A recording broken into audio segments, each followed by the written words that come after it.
It's Friday, June 5th. I'm Lucie Steiner. And I'm Sam Seder. Which of these stories will you be talking about today? Police slaughtered peaceful people in cities across America, and a coordinated assault, journalists confirm. This could be it.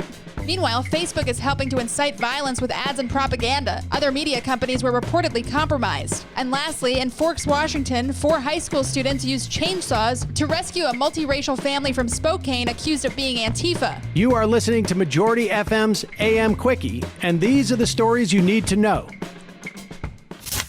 The local, national, and global situation is uncertain. Except for one thing, the power of all people united can overcome any terror. Video reports gathered from trusted sources from around the U.S. show men in uniform firing into peaceful crowds. Official sources have denied using tear gas. So what kind of gas is it? It seems war has come to many places all at once. Earlier in the day, Chief Pig of the United States, Bill Barr, and FBI Director Chris Gray gave a press conference. Neither could name a single extremist group behind the chaos now playing out across the U.S. and the world. Army Secretary Ryan McCarthy posed for a photo op with South Carolina National Guard some hours before the fighting began. At 8 p.m. Eastern Time yesterday, the former Joint Chiefs Chairman, General Martin Dempsey, condemned the domestic deployment of the military but praised police for knowing their communities. Boris Johnson made an overture for EU workers to one day return to the UK. Kashmir entered its 3rd consecutive day of 2G internet shutdown. The region has been cut off since August. In Western Canada, there are sirens but no gunshots. We are planning for a long trip.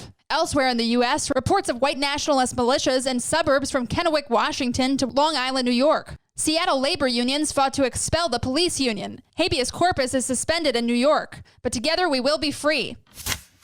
Asked to address police brutality against African Americans today at a choreographed press conference, Donald Trump said he had talked enough about George Floyd. Trump attacked the media and said he can get his word out, quote, beautifully on social media, unquote. Facebook ran an ad for Georgia Republican Paul Brown, shown holding an AR-15 encouraging violence. Facebook eventually removed it, but only after a reporter called the company out. The top trending video on Facebook yesterday was reportedly Candace Owens calling for, quote, justice, unquote, for George Floyd, who she blamed for his own death. Facebook employees reportedly denounced Mark Zuckerberg. New York Times journalists lambasted opinion staffer Barry Weiss, who is reported to have approved of the publication of Senator Tom Cotton's call for military suppression of U.S. dissidents. Journalists in Buffalo, New York, published a viral video of uniformed men brutally charging an elderly white man, pushing him to the ground and splitting his skull. One tried to help the old man, but another cop moved him along. Later, 2 Buffalo police were reportedly charged, but at least 3 of the men shown were involved. Journalists were again targets for attack by police at many peaceful gatherings. Journalists of color at the Philadelphia Inquirer organized a sick-out after the paper ran an editorial titled, quote, buildings matter too, unquote. And why do cops get to have all the surveillance gear in the world, but we can't film them? Oregon Republicans helped fascist propagandist Andy Ngo file a $900,000 lawsuit against Rose City Antifa and others seeking discovery of evidence.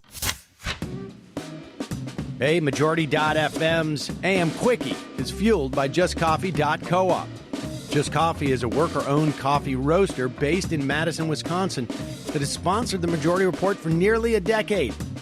Check out their collection of fair trade roasts, including our own Majority Report blend, and regardless of what you order, receive 10% off of your order when you use the code MAJORITY at checkout. All shipping, of course, is free. That's coupon code MAJORITY at justcoffee.coop.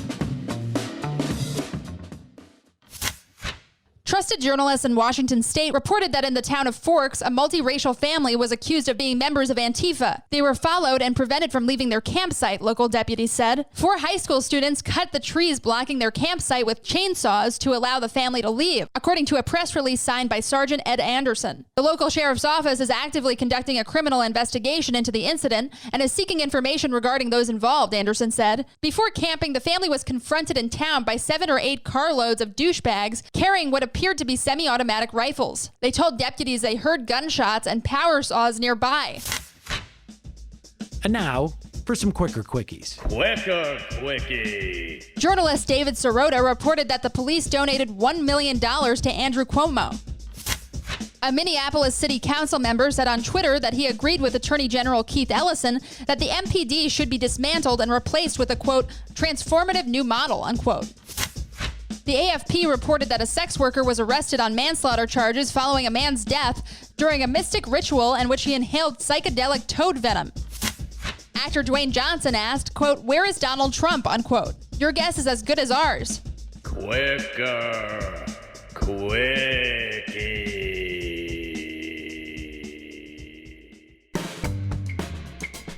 That's it, folks. Thanks for listening to the Majority.fm's AM Quickie. Sam?